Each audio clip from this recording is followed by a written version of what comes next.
No Supremo, vimos o contraste gritante. De um lado, o ministro Luiz Fux, que dedicou 12 horas a um voto técnico e sólido. Do outro, Carmen Lúcia, que preferiu o silêncio para não expor a fragilidade de seus argumentos. E quando decidiu falar, não trouxe nada relevante, que já não tivesse sido a continuidade do que foi apresentado como denúncia e culpabilidade do Núcleo 1. Um recuo calculado, para não parecer raso diante da consistência de um juiz de carreira. Mais parecia um improviso de bastidor, alinhado com o relator e reforçado por uma encenação emocional, do que a manifestação independente de uma ministra da corte. Nos Estados Unidos, a mesma lógica covarde. Charlie Kirk, o Nicolas Ferreira americano, foi executado com um tiro no pescoço enquanto promovia debate pacífico em uma universidade. Um homem de fé, dedicado à família, silenciado porque ousava confrontar a narrativa progressista. O crime, tratado como assassinato político, mostra agora o que a esquerda realmente faz quando não consegue vencer no campo das ideias. Mata, persegue, cala. E a resposta americana foi imediata. O Departamento de Estado anunciou que estrangeiros que celebrarem o assassinato de Kirk terão vistos cancelados e serão expulsos do país. A mensagem é clara: tolerância zero com quem exalta ódio e violência. Enquanto isso, no Brasil, o PT pede à PGR que investigue e censure Nicolas Ferreira e Gustavo Gaia, tentando calar deputados eleitos pelo voto popular. Uma contradição grotesca. Quem diz defender a democracia recorre à mordaça seletiva sempre que é confrontado. E, como se não bastasse, outra revelação escandaliza o país. A família do ministro relator, sancionado, comprou uma mansão de 12 milhões de reais em Brasília, paga à vista e registrada no Instituto Lex. Um ministro que ganha pouco mais de 40 mil reais por mês, já sancionado internacionalmente, ostentando patrimônio bilionário enquanto julga adversários políticos. Um símbolo perfeito de um Supremo transformado em castelo de privilégios. De um lado, violência e covardia, de outro, censura e ostentação. É esse o retrato da esquerda brasileira e de seus aliados. Intolerantes no discurso, seletivos na justiça e cada vez mais distantes do povo que deveriam representar. Esses são alguns dos assuntos que serão analisados nesta edição. Um programa de análises e opiniões sobre os principais acontecimentos do dia no país e no mundo. Fique por aí que a gente volta logo depois do recado de nosso apoiador. Até já. Para mim tem sido muito bom, graças a Deus tem aliviado bastante as minhas dores. E além de ter aliviado as minhas dores, eu tenho dormido muito bem, entendeu? Porque eu não dormia. Eu já posso fazer os movimentos das minhas mãos, que de manhã, hora que eu levantava, para fazer esse movimento das mãos era difícil, porque estava inchada, doía, entendeu? Então, quer dizer, graças a Deus que está indo assim, muito bom mesmo. Olá, Paulo! Que alegria mais uma vez aqui para falar desse produto maravilhoso. Nós acompanhamos agora mais um depoimento, mais um testemunho, mais uma pessoa que fala e fala a verdade. Então, gente, eu quero que você preste bastante atenção. Você que sofre com aquela dor crônica ainda, você que trabalha sentindo dor, sabe, a dor é tão difícil conviver com ela, porque a dor, ela só traz coisa ruim pra gente, coisas negativas. Você fica mal-humorado, fica estressado, você não dorme direito, tem insônia, você não consegue trabalhar, o rendimento não é o mesmo, e aí automaticamente isso influencia no casamento, isso influencia nos filhos.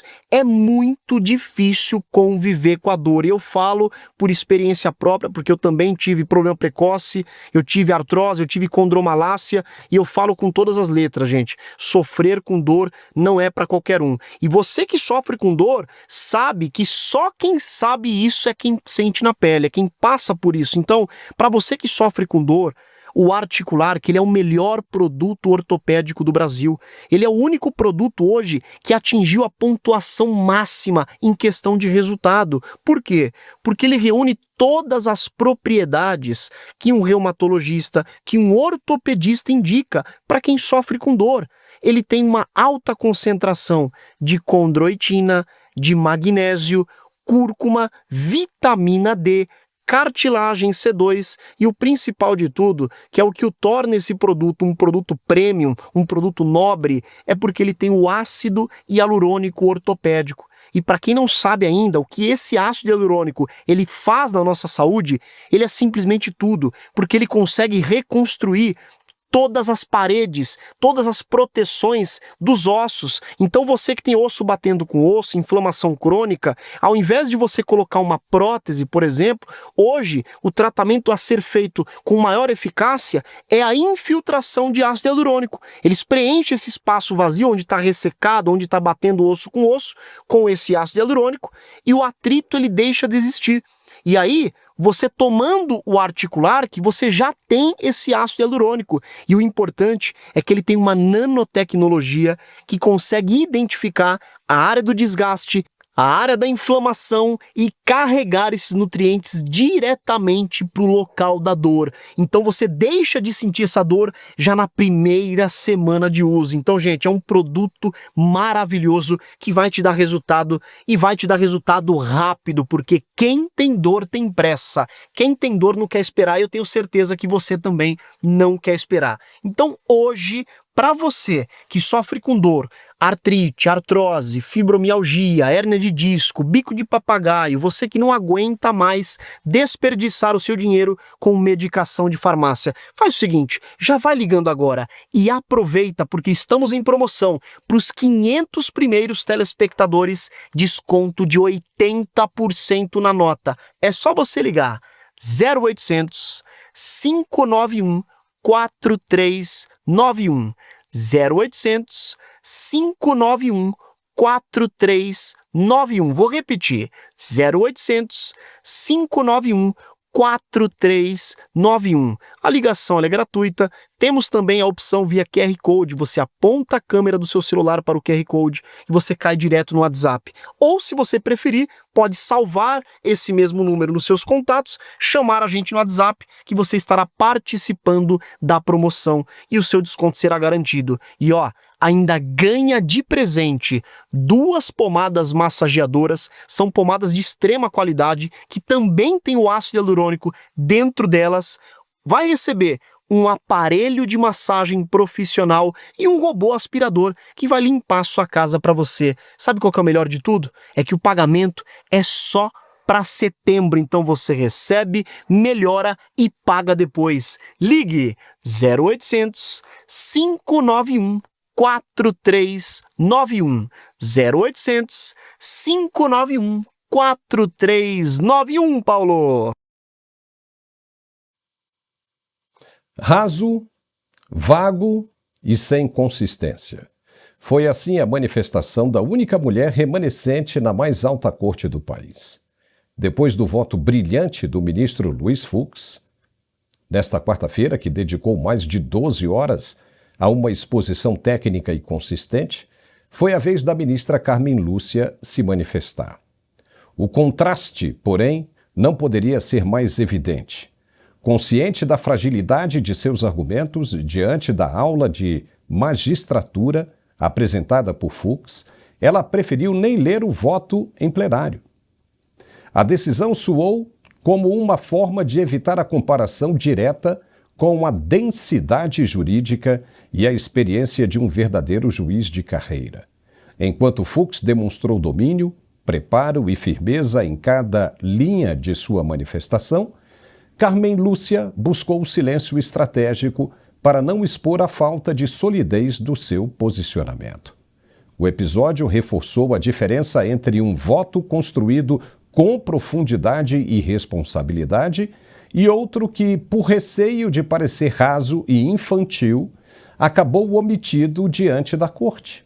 Os argumentos apresentados pela ministra mais se aproximaram de um trabalho de conclusão de curso, com nota abaixo da média. Carmen Lúcia se limitou em contestar o que foi dito e apresentado pelo ministro Luiz Fux. Então, na verdade, ela estava dizendo, em outras palavras, que Luiz Fux estava mentindo na apresentação incontestável, brilhante, que fez nesta quinta-feira. Se Fux é membro da mesma primeira turma, então onde ele estava que não viu absolutamente nada do que a ministra disse ter acontecido? Onde? Então a impressão que fica é essa mesma, de que ela apontou que os argumentos de Fux foram mentirosos. Também ficou parecendo que ela tinha conversado com os demais integrantes da primeira turma para afinar o discurso, já que o ministro relator não estaria capacitado para uma réplica ao ministro Luiz Fux. Só lembrando que foi essa mesma ministra quem disse que a Constituição brasileira poderia ser desrespeitada até o dia 30 de outubro de 2022, quando afirmou que a censura se justificava naquela época. Pisolato, que diferença de magistrados estamos vendo neste processo, hein? Que diferença? Seja bem-vindo, Pisolato. Olha, obrigado, Paulo. Olha, se não fosse tão longo esses votos, daria uma bela de uma aula de Direito 1 do Fux sobre direito positivo, ou seja, pegar a lei e o juiz vai ler a lei, vai encarar a lei na fria forma da lei e vai, no máximo, reforçar o que a lei já diz. O que a gente viu na Carmen Lúcia é o famoso direito dinâmico, onde o juiz passa a ser o protagonista. Então passa a ser as emoções do juiz, as versões do juiz, o jeito que o juiz entende o julgamento. A gente tem, claro, a gente falou isso semana passada, não haveria nenhuma surpresa nessa votação, nem mesmo que o Fux poderia causar um embaraço aos demais ministros. A gente saberia que, já antecipando o voto de amanhã do Zanin, a gente sabe que vai dar 4 votos pela condenação. A Carmen Lúcia, enquanto a gente está aqui, ela continua falando, a gente já sabe qual é o resultado do voto dela. O Fux é que era a única surpresa que poderia aparecer ali, o que ele ia pedir, se ele ia pedir uma vista, ou se ia pedir como de fato abrir esse precedente para uma futura anulação desse julgamento totalmente farsesco, né? Ontem, quando eu estava vendo o voto do ministro Fux, que foi de fato uma aula de direito, foi de fato uma aula de direito positivo, o papel está lá, a lei está no papel para isso, para que não haja esse protagonismo dos juízes, que são protagonistas em todos os momentos, né? Depois a gente vai ter a oportunidade de comentar, inclusive, a entreparte que o Dino fez ao voto da Carmen Lúcia, fazendo uma associação com aquela violência extrema cometida nos Estados Unidos contra Charles Kirk. Eles aproveitam o momento para aparecer como se fossem de fato protagonistas, como se fossem atores numa narrativa que claramente foi ensaiada, não existe a menor dúvida. É o PowerPoint pronto em combinação com eles 4. É possível que amanhã a gente veja mais algumas coisas deste nível, mas eu quero ressaltar algumas falas do ministro Fux em comparação com as falas da Carmen Lúcia. O Fux falou, abre aspas, não houve ato executório, que é o que configuraria um crime, executar o crime. Apenas cogitações, ou seja, se houver uma condenação, com a letra dura da lei, como o Fux levantou ontem, o que a gente está fazendo é criminalizar a ideia. Se alguém da nossa plateia já leu essas distopias e utopias literárias, é o que a gente está vendo, é o crime-ideia, é o crime de ter ideias. Não é mais a execução, é pensar sobre que seria um crime. E ele ainda continua num parágrafo, num parágrafo mais adiante, ele diz assim, a reinterpretação do foro privilegiado, né, que permitiu ao STF julgar o ex-presidente e aqueles que não têm foro privilegiado, foi feita a posteriori, ou seja, foi feita em março, depois do ocorrido, numa clara manipulação do foro para que esses 8 acusados do núcleo 1 fossem julgados pelo STF, portanto uma ilegalidade. Ele deixou muito claro isso. Qualquer estudante de direito tem o dever de ler o que foi dito pelo ministro Fux. Agora, a da Carmen Lúcia, aquela que me deixou mais chocado um pouco antes de entrar no ar aqui, eu tirei alguns fragmentos. É claramente uma tentativa de controlar a narrativa através de uso de palavras que não estão, de fato, associadas à realidade. Isso é típico da esquerda mais desnorteadora, né? Ela diz assim, abre aspas, palavras da própria ministra Carmen Lúcia, referindo-se à PGR e ao Paulo Gonet, fez prova cabal de que o grupo liderado por Jair Messias Bolsonaro, composto pelas figuras-chave, ela elenca, desenvolveu e implementou plano progressivo e sistemático de ataque às instituições. Veja só, prova cabal, quer dizer, uma prova definitiva, inquestionável, completa e material. Eu ainda estou procurando essa prova cabal. Tudo bem, eu sou um leigo, mas talvez alguém tenha visto essa minuta por escrito, cabalmente, né? Alguma informação mais material. E o pior, reforçando o que o Gonet já tinha dito na famosa página 6 do relatório do Paulo Gonet, que eu falo sempre, lá ele explica que o golpe foi aplicado. E aqui a Carmen Lúcia só secunda ele. Desenvolveu e implementou. Então tivemos um golpe de Estado, de fato o poder foi destituído, né? Não sei bem em que país, eu não vivo nesse país, a menos que a senhorita Débora Rodrigues, armada de batom, tenha implementado um plano progressivo e sistemático. Eu tenho que entender se a prova é cabal, como a ministra fala, que o presidente Bolsonaro combinou com a Débora Rodrigues para ir lá pichar a estátua, combinou com o Clezão para entrar dentro do palácio. Gente, isso aí é de um absurdo gigantesco. O que abre margem, Paulo, a gente sabe disso, para mais e futuras sanções, porque a gente está vendo é de fato uma excrescência jurídica do nível que eu não sei se o Brasil já viu em algum tempo passado, Paulo. Olha, seria interessante perguntar ao presidente Lula o que ele acha disso, porque não havia nome de Bolsonaro, uma assinatura, nem a presença do Bolsonaro em Brasília quando isso aconteceu. Bolsonaro estava bem longe, estava nos Estados Unidos. Por que eu estou falando isso? Porque voltou a circular na internet, que a internet é maravilhosa por causa disso, né? Isso é o direito à memória histórica. Quando o então ex-presidente Lula estava sendo questionado também pelo então juiz da Lava Jato, Sérgio Moro, ele disse o seguinte: isso é uma covardia porque não existe nada que comprove a minha participação. Não tem meu nome numa escritura de um sítio de Atibaia, não tem uma assinatura minha no triplex do Guarujá, não existe absolutamente nada. Então isso é uma perseguição política. Não tem nada que comprove uma assinatura minha, uma imagem minha. Então ele dizia que aquilo era uma injustiça. Seria interessante perguntar para ele agora que não há nada de Bolsonaro, se ele mudou de ideia, né? Porque o que acontece com a esquerda é justamente o seguinte: quando é para eles não vale. Não vale absolutamente nada. Agora, quando é para os outros exatamente a mesma coisa, aí sim, vale. E vale muito. A ministra falou em prova cabal e falou, tem inclusive como prova cabal aqui a apresentação da minuta que foi modificada tantas vezes. Como se ela tivesse visto essa minuta. Ela viu essa minuta? Porque ninguém viu. Os advogados não viram a minuta, ninguém viu absolutamente nada. Ao ponto do ministro relator dizer, isso aí já não é mais importante. Como que não é importante? Se houve ou se não houve. Como é que a ministra diz que é prova cabal? Ela viu ou ela está apenas replicando aquilo que ela ouviu? E como é que você pode condenar uma pessoa sabendo que essa condenação pode chegar a uma dosimetria de 40 anos, com base no que ouviu, no que me disse? Me disse? Ora, e tem mais uma coisa, Pisolato.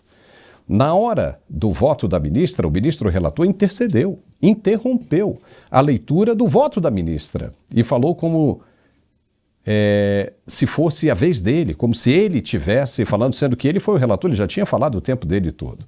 E a prova de que conversaram antes, de que se reuniram antes e discutiram, sabe qual foi? Foi a apresentação de um vídeo que o relator chamou e a TV Justiça rodou. Ora, já estava tudo preparado, indicando que haviam conversado sim antes e planejado justamente esse momento da exibição do vídeo. Foi um ato emotivo e manifestado com claro sentimento de ódio, um emocional que deveria ser isento de uma autoridade no curso de um julgamento, principalmente dessa magnitude. Até o presidente da sessão, Cristiano Zanin, interrompeu também e apoiou o relator, já antecipando o voto dele. Foi uma sessão recheada de desdém, piadinhas, sentimentos de vingança, talvez até incomodados, molestados pelo brilhante voto do ministro e professor Luiz Fux no dia anterior. Não pareceu uma sessão justa de um judiciário isento. Muito longe disso. Você viu esse absurdo, Pizzolatto? Você acompanhou? Foi durante o voto da ministra Carmen Lúcia. O que você achou disso? Eu, infelizmente, eu tenho aumentado bastante meu estoque de omeprazol em casa para ver essas situações. A gente tenta, é do ser humano, né, Paulo? A gente deixar, às vezes, se levar pelas vontades, né, pelas paixões. Mas a gente profissionalmente faz o quê? A gente tenta separar as emoções e olhar para a situação como se fosse uma espécie de alienígena, analisando o que estava acontecendo ali. Eu, na terça-feira, quando o Alexandre Moraes, o ministro Alexandre Moraes, foi ler aquele longo voto dele, a gente já sabia qual seria o resultado, né? Desde o início de tudo isso, ele nenhuma vez chamou, como o Fux chamou a todos os supostos golpistas de réus, validando um princípio chamado princípio da inocência, ou seja, ninguém pode ser chamado do crime que ele cometeu sem antes ser julgado e condenado, né? Mas o ministro Moraes, desde o começo, desde antes do início dessa votação, já chamava cada um deles de golpistas. Então ele já tinha antecipado em muito, né? Agora, na terça-feira, quando ele foi fazer a sua leitura do voto, e ele chegou e falou, eu mesmo... Bom, aí já temos mais um problema, né? Se o juiz está envolvido no processo, ele não poderia participar do processo, tanto que ele o citou várias vezes, lá nas acariações e nas falas da defesa, e ele cita eu mesmo. Ele fala no voto dele, eu mesmo. Isso aí já é a prova de que não é uma eleição, uma votação claramente imparcial, toda completa de ideologias, né? Porque se vê um ministro como o ministro Dino, por exemplo, que é amigo pessoal do Lula e que já disse sentir orgulho de ser comunista, julgando o indivíduo que tem clara aversão, como muitos de nós também têm, ao comunismo, é óbvio que ele é tendencioso. O outro é um advogado pessoal e a Carmen Lúcia foi nomeada pelo próprio Lula. Ou seja, dos 5 que estão ali, 4 estão comprometidos com o processo, mas comprometidos no sentido negativo do processo. É óbvio que esse processo não é um processo imparcial e transparente. Eu vou reforçar o que eu falei semana passada. O que me preocupa mais profundamente nesse caso, eu vivo no meio professoral, eu tenho a percepção clara do que acontece, as pessoas, existe o brasileiro médio que está comemorando o gol de mão, porque é gol para o time dele. Não está se importando com questão moral. Eu vi hoje pela manhã, que se dane o Bolsonaro. Quer dizer que não está preocupado que a gente está indo na direção de um processo completamente ilegal. É como se a gente tivesse entrado num transe. E a gente estaria vivendo uma espécie de grande ferida no jurismo brasileiro, porque isso vai abrir precedentes se nada for feito. E é possível uma democracia como a nossa doente consertar a si mesma? Porque nós estamos falando da Suprema Corte brasileira. Quando a Suprema Corte falha, como consertar um país? Vamos continuar judicializando tudo? A cada ponto, não gostei do que o Nicolas Ferreira falou, vou pedir a sua cassação. Não gostei do que o Tarcísio falou, vou pedir a sua cassação. Gente, a gente está entrando numa toca do coelho de Alice no País das Maravilhas. Só que aqui é Carmen Lúcia no País dos Horrores, e Alexandre Moraes no País dos Horrores. A gente tem que retornar ao direito positivo. Quando você vai numa direção, quando uma civilização vai numa direção em que se percebe que ela já está decadente, que há uma polarização que infelizmente dá sinais de se tornar violenta. A gente viu o caso aí das ameaças de morte feitas ao Nicolas Ferreira, sem contar o caso que a gente vai comentar, horroroso, dos Estados Unidos. E a gente vê a imprensa brasileira fazendo de conta que isso não está acontecendo, pondo panos quentes. Eu não quero, de maneira nenhuma, eu quero chegar num ponto em que a única solução seja a violência física. Nós ainda temos algo da democracia para ser resgatado. Eu acredito que ainda é possível empurrar esse carro que está com o motor fundido até a mecânica e pedir ajuda para alguém. Porque se a gente continuar nessa direção e insistindo, coisas piores virão. A gente não quer esse destino para o Brasil. Olha só, e teve uma coisa curiosa que chamou a atenção aí, o seguinte, além da apresentação do vídeo, porque se o ministro não tivesse conversado com a ministra Carmen Lúcia antes, ele teria apresentado esse vídeo na leitura do relatório dele, do voto dele, entendeu?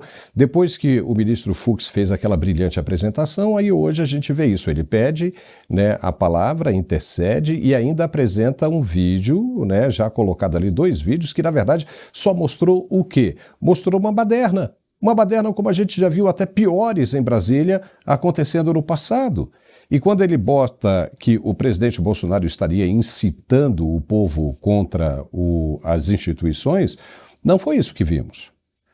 O que vimos ali foi a opinião de um chefe do executivo, que disse o seguinte: ou ele muda a postura dele ou ele pede para sair. Não foi tipo, ou ele muda ou nós vamos tirá-lo de lá. Aí sim, seria uma ameaça. Ou ele muda ou nós vamos tirá-lo de lá. Mas ele falou, ou ele muda ou pede para sair. Assim não dá para ficar.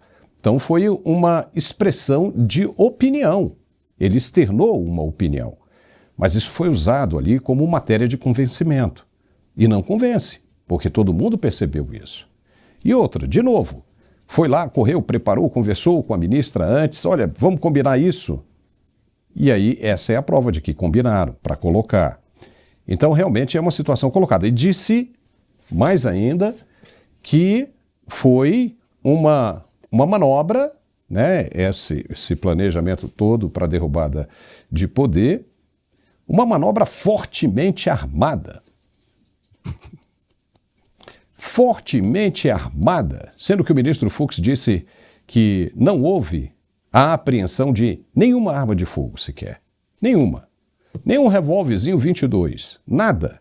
Nem espoleta, pimba, que você joga no São João. Então, de onde é que o ministro tirou esse fortemente armada? Os quids pretos? Os quids pretos também nada. Ah, mas os quids pretos, o nome já diz, é uma força especial. Então, se por se tratar de uma força especial, a gente consegue fazer uma suposição de que tem canhões, tem rifles, tudo. Ah, então vamos colocar tudo isso como fortemente armado. Não, não é nada disso. O problema é que quando querem, né, condenar, os caras vão buscar ali os argumentos que quiserem para justificar a canetada. Só que fica muito escancarado isso, né? Depois que o ministro Fux apresentou ontem, ele, sabe, independente de que lado você esteja, ele foi técnico. Ele mostrou o que aconteceu e o que está escrito no papel, na lei e na Constituição. Nada mais que isso. Fica difícil demais contestar aquilo que foi apresentado ontem. Veja, você planejar alguma coisa e não executar, essa coisa nunca aconteceu. Nunca aconteceu, não é? Veja bem, você que é professor, Pisolato, você dá aula, você planeja uma prova. Os alunos vão, assistem à sua aula, mas na prova eles não comparecem, você não compareceu. Como é que você vai validar o conhecimento daquele seu aluno? Então, é necessária a conclusão daquilo que foi planejado para se configurar um resultado, seja ele positivo ou negativo.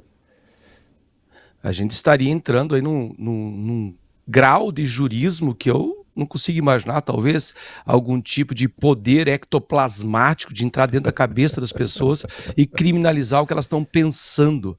E veja que se isso der seguimento, cria-se um precedente jurídico terrível. Por exemplo, e se eu disser que eu sou a favor de algum tipo de lei que reduza o mandato dos ministros, que eles tenham que ser eleitos, por exemplo. Eu estou tentando atacar o Estado democrático, eu estou tentando atacar as instituições. Vão entender como sim, e vão atrás de você. Por exemplo, eu pessoalmente, eu considero que o comunismo tinha que ser proibido no Brasil, porque historicamente é uma ideologia assassina, ela é claramente assassina. Eu, por exemplo, sou a favor da criminalização, colocá-lo em injúria, calúnia e difamação, uma lei mais clara, discorrer mais claramente sobre a desumanização das pessoas. Quando você usa palavras ou termos como a famosa, fascista, para desumanizar alguém, isso de alguma maneira tinha que ser criminalizado, embora o ministro Dino já deu a sua palavra em um julgamento anterior, um processo dizendo que isso não é crime. Para mim, isso é crime grave, injúria grave, porque você desumaniza a pessoa. Bom, então aí eu estou atacando o Estado Democrático de Direito, porque estou expressando o direito democrático de expor o contraditório.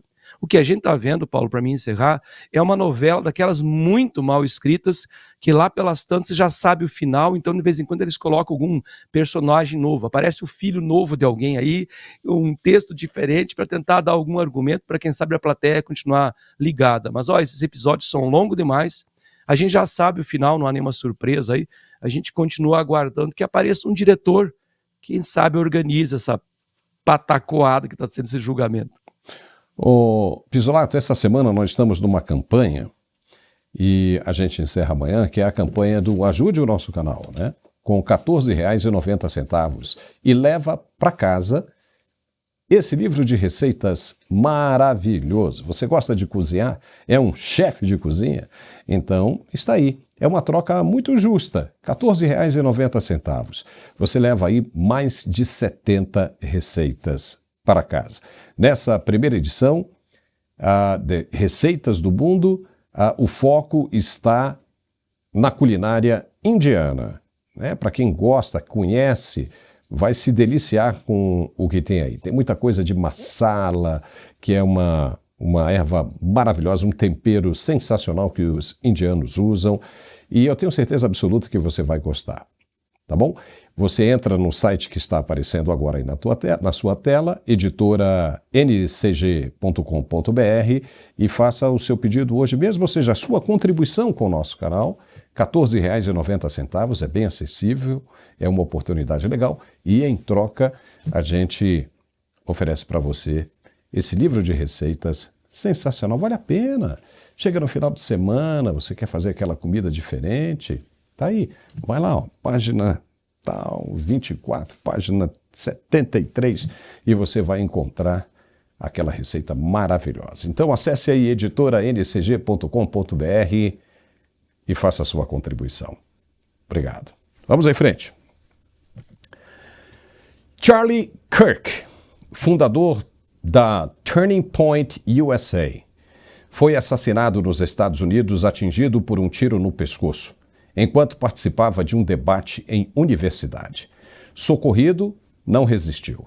Autoridades tratam o caso como violência política e o governador do estado de Utah classificou como assassinato político. A morte de Kirk revela a face mais sombria da esquerda, a intolerância travestida de discurso democrático. Exigem pluralidade, mas perseguem. Pregam tolerância, mas aplaudem ataques. Se dizem antifascistas, mas praticam o autoritarismo que juram combater. Esse comportamento se repete em todo lugar. No Brasil, opositores são chamados de golpistas, mesmo quando usam instrumentos legítimos de contestação. Na Europa, protestos conservadores recebem o selo de extremismo, enquanto manifestações violentas da esquerda são relativizadas. Nos Estados Unidos, o contraditório é silenciado com bala. Kirk era visto como o Nicolas Ferreira dos Estados Unidos. Homem religioso, dedicado à esposa e aos 2 filhos pequenos, defensor da família e dos valores cristãos. Estava apenas promovendo um debate pacífico quando foi executado pela intolerância. Ainda assim, parte da imprensa brasileira preferiu rotulá-lo de extrema-direita, como se merecesse o destino que teve. Quem é o extremista? O homem que debate ou aquele que o mata? E não parou por aí. Teve quem dissesse que já foi tarde demais, e quem ameaçasse Nicolas Ferreira da mesma sorte, insinuando que ele será o próximo. Por quê? Por ousar falar verdades que incomodam a esquerda? A hipocrisia é tão evidente quanto perigosa. Os que se dizem defensores da democracia são, na prática, os que mais a violentam. Pisolato, o presidente Donald Trump vai caçar e acabar com a vida do assassino de Charlie Kirk. Você pode ter certeza, e ele mesmo disse isso, que o assassino será morto. E já tem gente por aí criticando essa postura de Trump, simplesmente porque o presidente americano pretende usar a violência contra esses violadores, esses que usam a violência, ao afirmar que essa é a única língua que eles entendem. Só que o ministro Flávio Dino, tentando justificar o voto pela condenação do Núcleo 1 no julgamento dos atos do 8 de janeiro, disse nesta quinta-feira, na abertura do voto da ministra Carmen Lúcia, que as instituições repressoras do Estado têm mesmo de entrar em ação para conter atos de violência. E citou o exemplo aí. Citou esse exemplo. Pisolato, o que você achou? Olha, Paulo, primeiro eu vou pedir uma parte, porque quando eu vi essa notícia do Charles, eu admirava bastante, vou continuar admirando o trabalho dele, que vai se postergar pela internet. A gente discorda de algumas coisas, assim como o Nicolas, que você citou, que eu também admiro, discordo de uma coisa, concordo com outra, mas ainda assim admira-se o trabalho do homem. Quando eu vi aquela cena, que a gente tem que ver até por fins profissionais, aquilo me chocou de uma maneira que eu, por um minuto, eu pensei, não, por que a gente está tanto lutando, né? Por que a gente põe a cara a tapa, a gente corre o risco de ser ameaçado, cerceado, ter carro vandalizado, como eu já tive? Para quê? A gente luta para que essas pessoas façam isso e ver essa imprensa nojenta, sórdida, satânica, pessoas comemorando na rua, com megafone comemorando. Aí a gente volta ao normal e pensa, não, a gente luta porque a gente quer salvar a nossa alma e o maior número possível de almas. Porque se trata, nesse caso, deixa bem exposto que se trata claramente de uma luta entre o bem e o mal.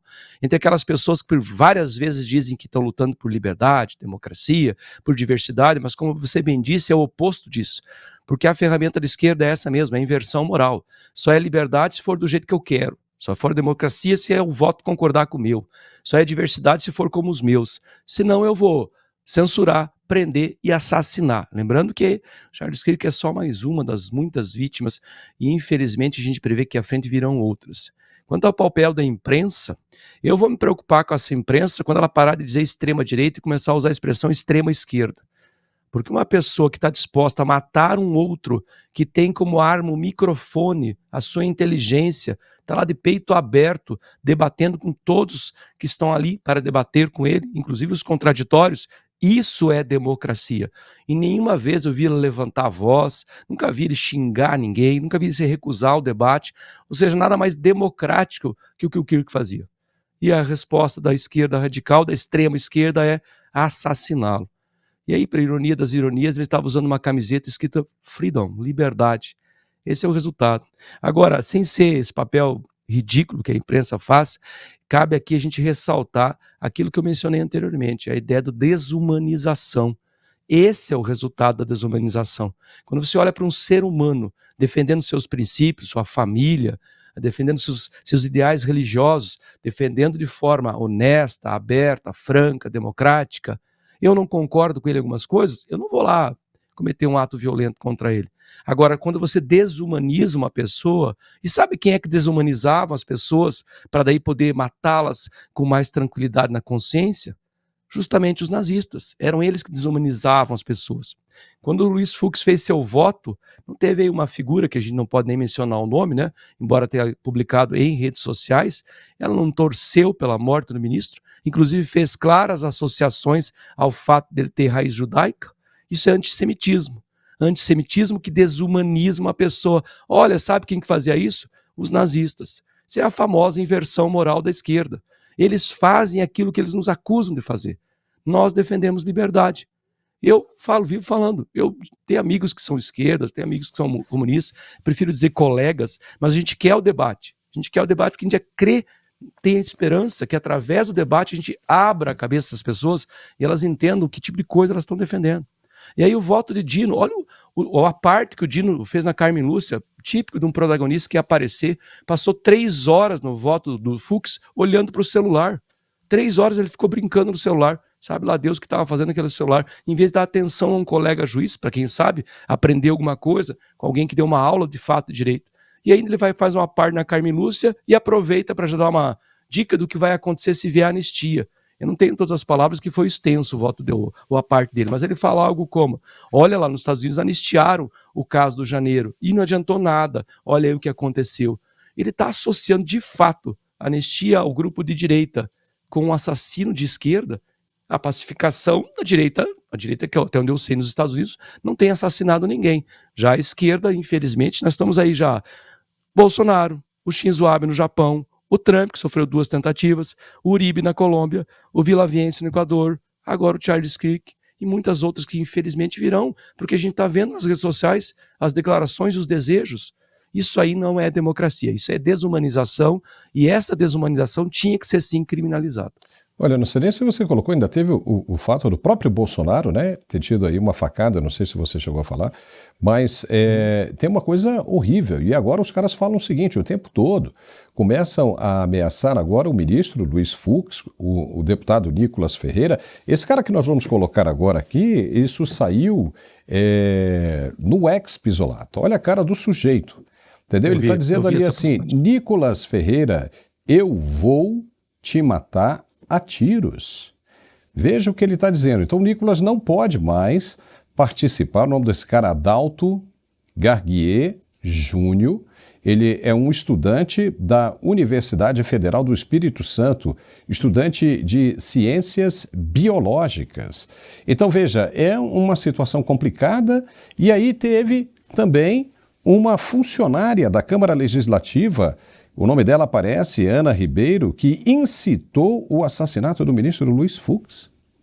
Veja você. Aí depois a direita que é extremista. A direita que é extremista. Em 1937, falei isso hoje de manhã, Pisolato, e você, como é professor de história, você vai concordar com isso.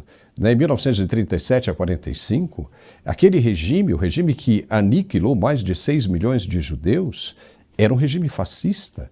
Porque era um regime autoritário que matava aquele que discordava das ideias do regime. Mas o regime era governo e a oposição era a esquerda. O que os caras fizeram? Se você pega hoje a realidade do Brasil, é justamente aquela, só que é o contrário, né? A esquerda é o autoritarismo, a esquerda é aquele fascismo. Ok? E a direita, nem de longe, chega ao que era a esquerda naquela época. Ou seja, se a gente voltasse para aquela época, quem seriam os autoritários, quem seriam os fascistas? Seriam os esquerdistas de agora. De agora. Os caras só falam em matar. Os caras só falam em ameaçar, vou matar, vou bater, vamos lá, vamos caçar, cancelar e os cambal. Isso é impressionante. Olha, o que esses eventos todos mostram é que a gente não pode ter nenhuma conquista como consignada permanente. Então, a gente, em algum momento, eu considero, historicamente falando, que o Brasil nunca conquistou plena liberdade. Sempre houve algum tipo de cerceamento. Você citou aí um período da história alemã, mas mais ou menos no mesmo período o Brasil também teve um Estado novo, um regime fascista que era o do Vargas, que também não havia liberdade. Que, aliás, o Vargas tinha um viés tremendamente esquerdista, né, já que ele era trabalhista. Nosso amigo Lula já citou várias vezes, no passado mais distante, essa associação dele com o trabalhismo do Vargas. A gente não pode ter como consignado nada. Quando a gente assistiu a Constituição de 88 sendo feita, a gente talvez não tenha percebido na época que havia ali certas excrescências que poderiam trazer ao ponto que a gente está hoje. Então, como diria o Thomas Jefferson, né, acho que a árvore da liberdade tem que ser regada de vez em quando, guardadas as proporções, a frase da época, né, com o sangue de tiranos e patriotas. Infelizmente, a gente está vendo isso acontecer. A gente tem que estar permanentemente lutando pela nossa liberdade.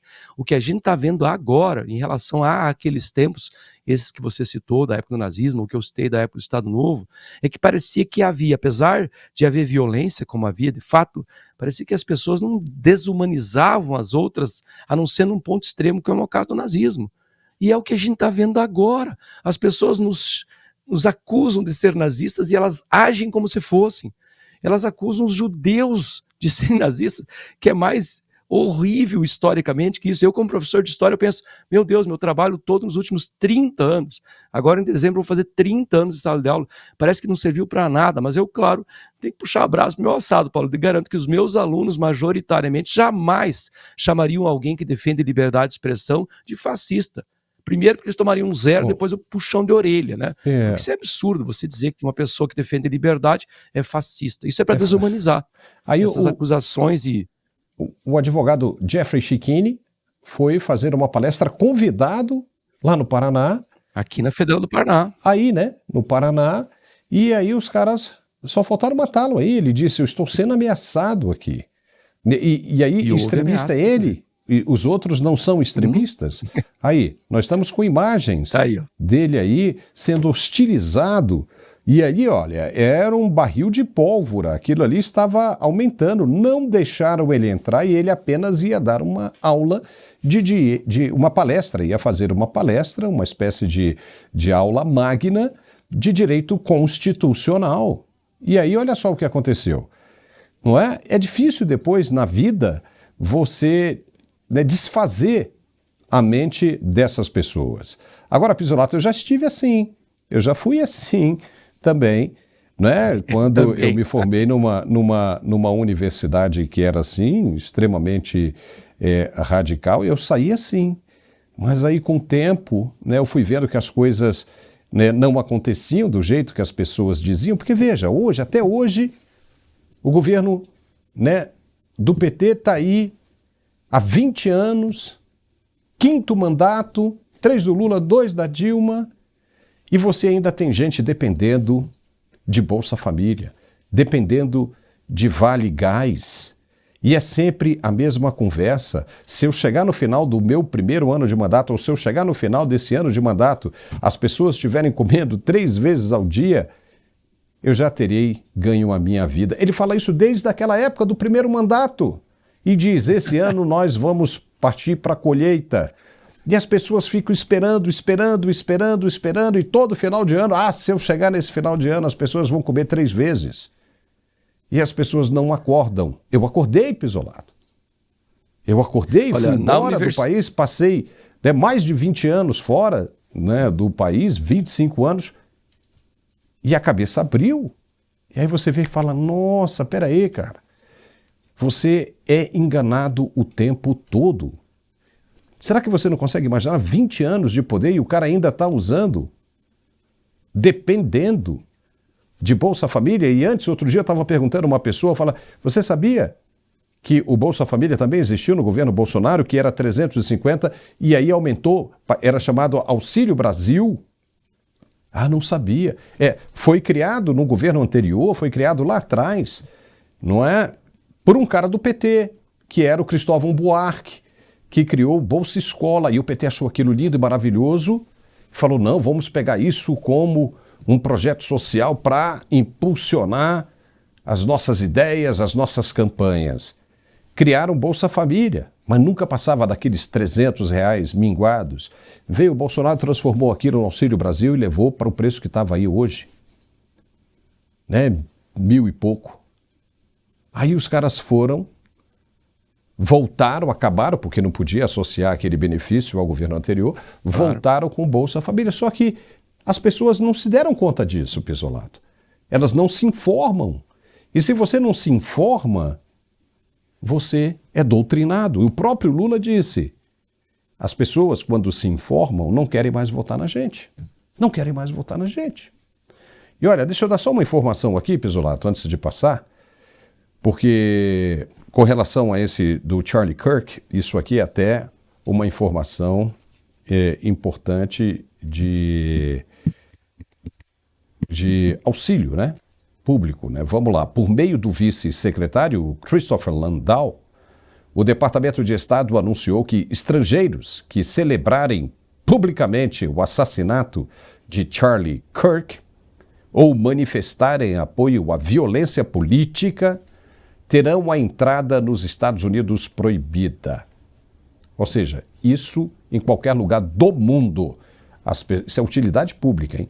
As pessoas que manifestarem justamente apoio, ódio e violência política não poderão mais entrar nos Estados Unidos. E aqueles que já estiverem em território americano terão seus vistos revogados e serão expulsos imediatamente do país.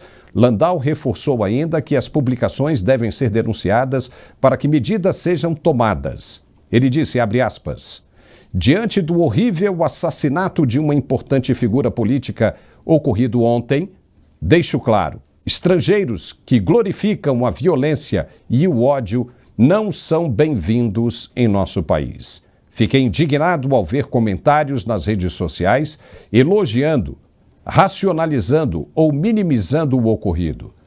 Orientei nossos consulados a tomar todas as providências cabíveis.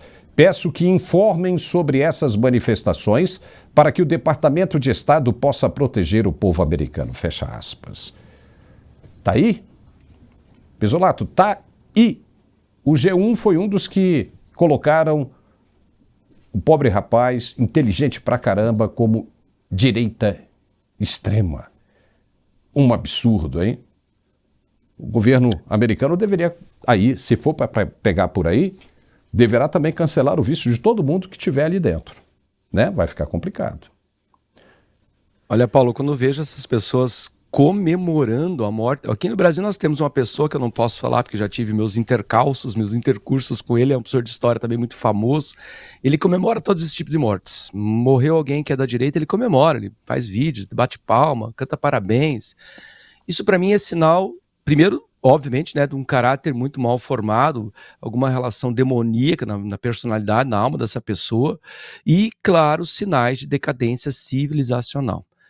Por mais que você tenha divergências com uma pessoa, se um dia alguma personalidade política da qual eu sou severamente crítico falecer, eu vou primeiro ser o cristão que eu devo ser. Eu vou lamentar e pensar no sofrimento das pessoas que estão com ele. O Kirk tinha, além de esposa, 2 crianças pequenas. Você consegue imaginar se essas crianças um dia virem essas imagens ridículas que estão ocorrendo nas ruas dos Estados Unidos, as pessoas comemorando?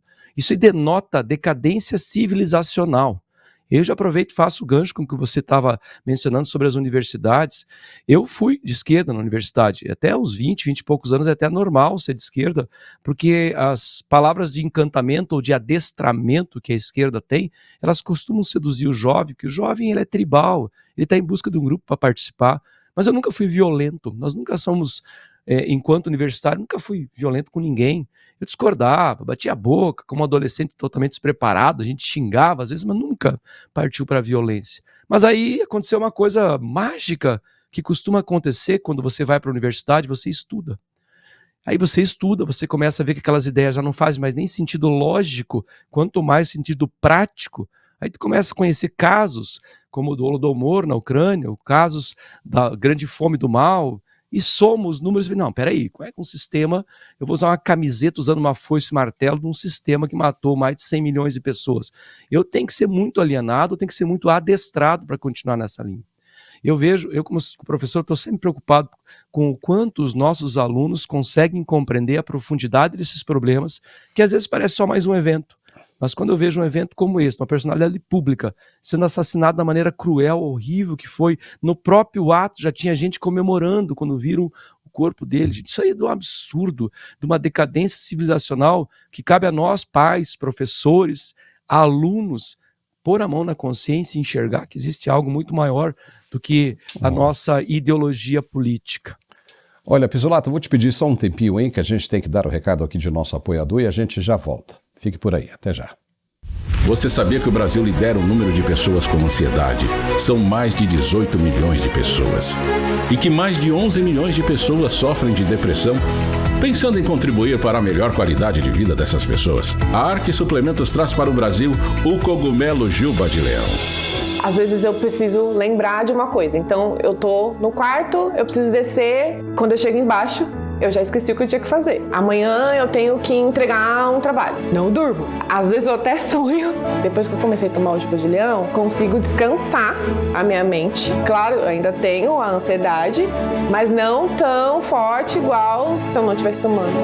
Eu comecei a perceber que a fase do esquecimento melhorou bastante, porque agora eu consigo iniciar uma atividade e concluir. O Juba de Leão é um suplemento natural utilizado na Ásia há milhares de anos e traz benefícios comprovados pela ciência. Ele vai te ajudar a diminuir os sintomas da ansiedade, da depressão, TDAH, além de ajudar a aumentar o foco e a concentração no trabalho, ajuda no cansaço físico e mental e pode ser usado até por crianças, auxiliando no aumento do aprendizado. Peça já o seu Juba de Leão da Arque Suplementos e garanta já o seu kit com desconto imperdível. Ligue agora, 0800 591 5520. Juba de Leão da Arque Suplementos. Sua saúde é o nosso foco. Olá, Paulo, que alegria aqui mais uma vez para falarmos dessa vez desse produto fantástico que está sendo uma revolução na área da saúde, gente. principalmente na saúde mental, na saúde psicológica, na saúde intestinal. Presta atenção nesse produto, que ele é o produto do século.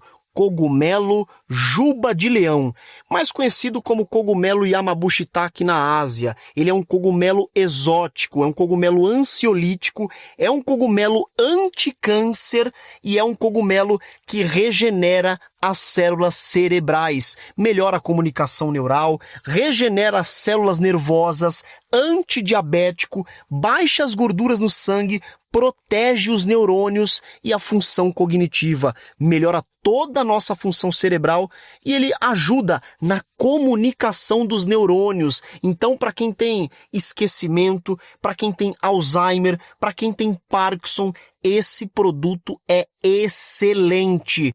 E a gente sempre fala também do fator principal, a ansiedade. Quem hoje não é ansioso?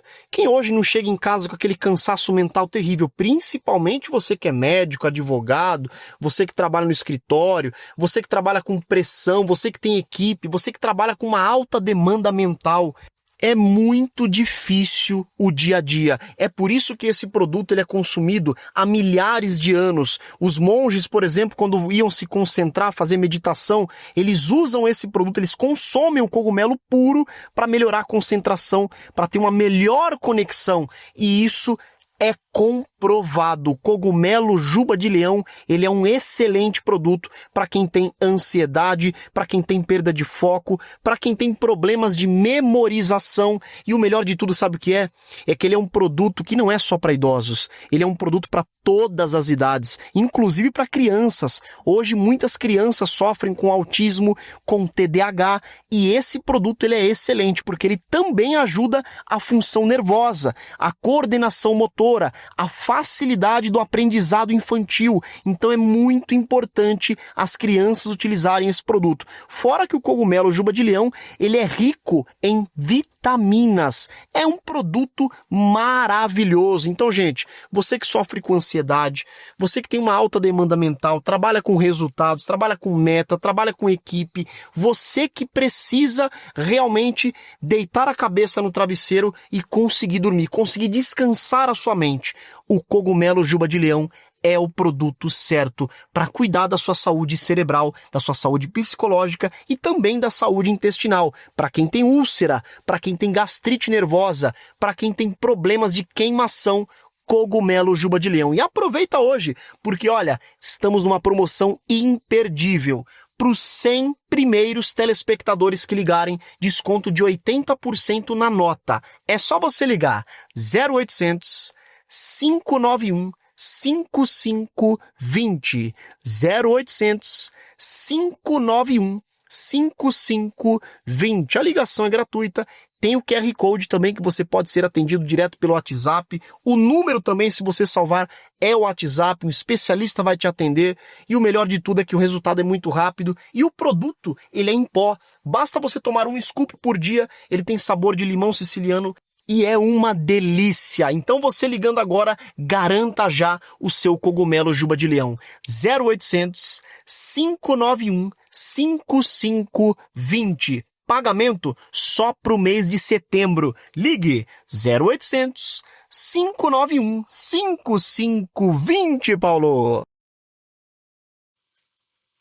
O PT decidiu acionar a Procuradoria-Geral da República contra os deputados Nicolas Ferreira e Gustavo Gaia. Não bastou pedir investigação. O partido quer também o bloqueio emergencial das redes sociais dos parlamentares. E qual é a alegação? Postagens que compararam a crise política no Nepal com o Brasil seriam risco à ordem democrática e incentivo à ruptura institucional. A medida levanta uma questão bem grave. Até onde pode ir um partido para tentar silenciar opositores eleitos pelo voto popular? O PT tenta vender a narrativa de que defende a democracia, mas na prática recorre a mecanismos típicos de censura sempre que a crítica vem da direita. A contradição salta aos olhos todos os dias e não é novidade. A esquerda já mostrou seletividade.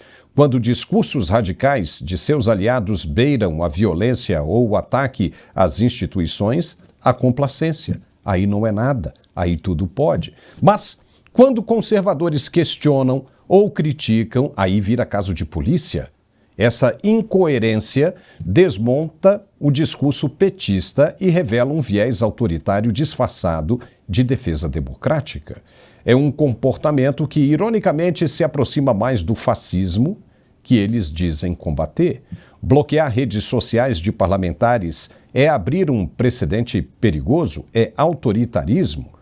E esse precedente é a divergência política, que passa a ser tratada como crime, alimentando ainda mais a desconfiança nas instituições. Democracia não sobrevive com mordaça seletiva.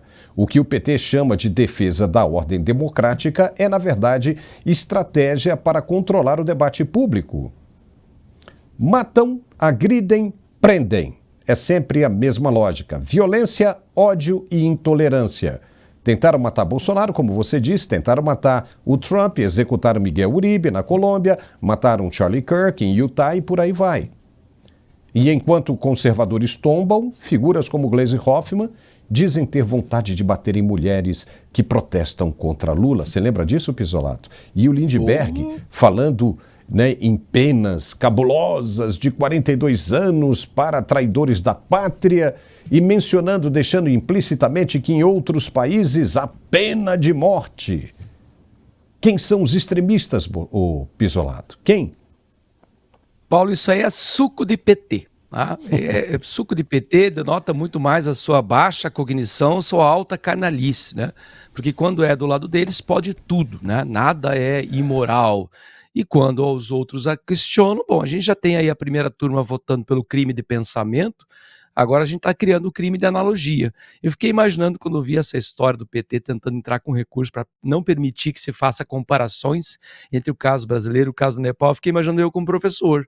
O aluno vai me perguntar, por exemplo, professor, existe alguma comparação entre o que acontece no Brasil e o que acontece no Nepal? Eu não posso fazer essa comparação, então, porque eu posso incitar o aluno a tomar armas.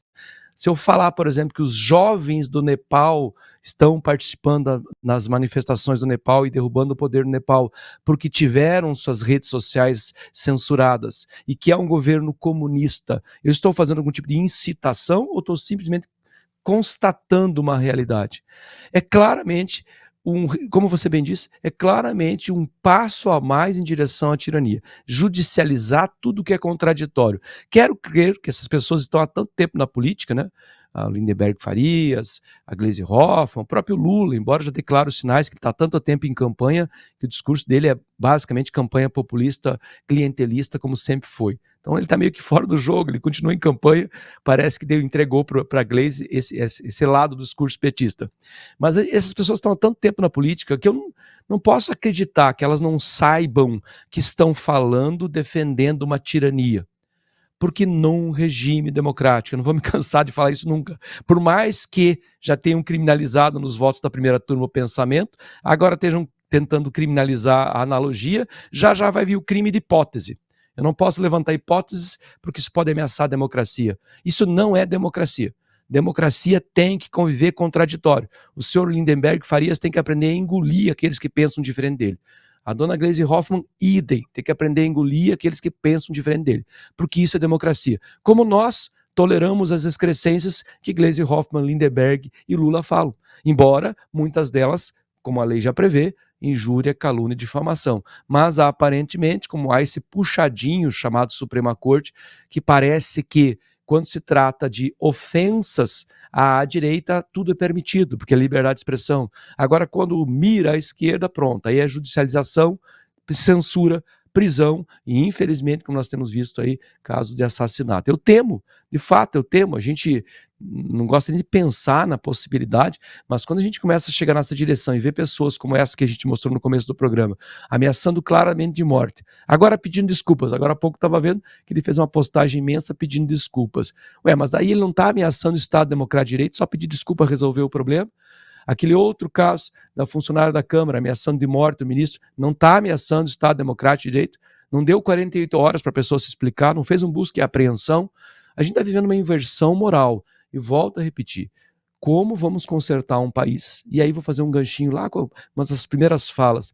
O Brasil a população média brasileira, o brasileiro comum, em se acreditando em toda a lisura do processo eleitoral, a gente tem uma parcela significativa da população que é analfabeta política. Ela não se importa com as questões morais, ela é egoísta. Nós completamos aí, semana passada, saíram os números da população inativa que depende de assistencialismo no Brasil. O número é assustador. 94 milhões de pessoas dependem de programa assistencialista. Ou seja, são 44, quase 45% da população brasileira total. Quase metade dos brasileiros vive de assistencialismo. Só há populismo se há assistencialismo.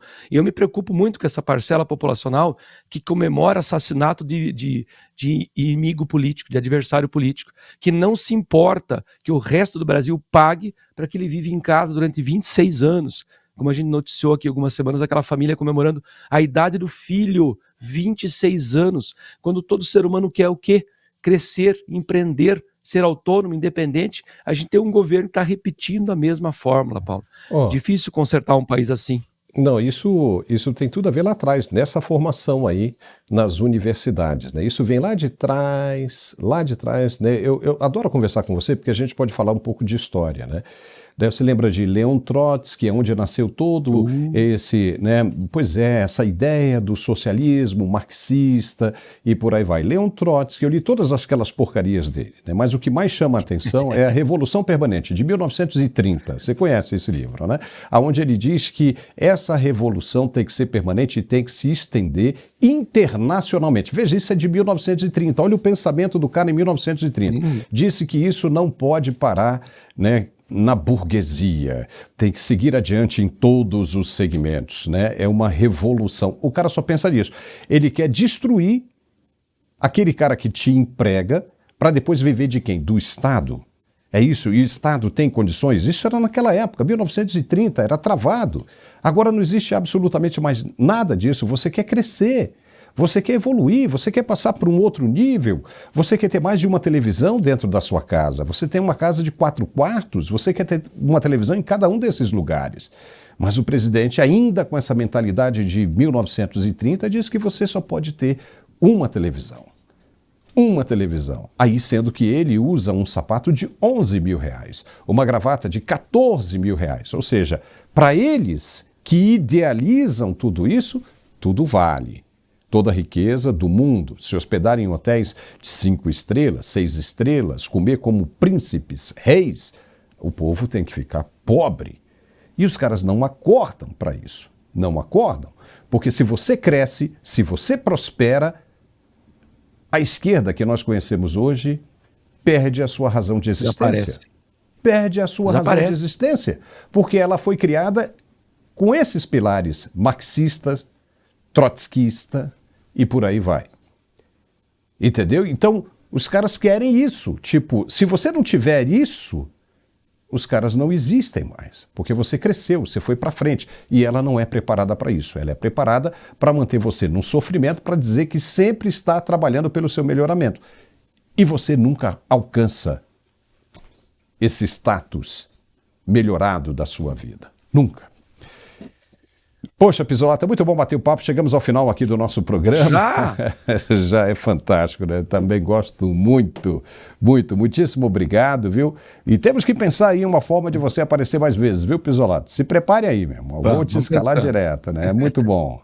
Tá bom? Obrigado, viu, Pizzolato? Vamos torcer, né, para que o país melhore. Essa é a nossa razão, que essa esquerda deixe de ser tão radical, tão extremista e passe a ver o ser humano como o seu irmão, como o seu semelhante. Porque o 3i Atlas está chegando aí. 3i Atlas, você não sabe do que eu estou dizendo, né? Mas vai chegar por aí. Procure aí na internet, 3i Atlas.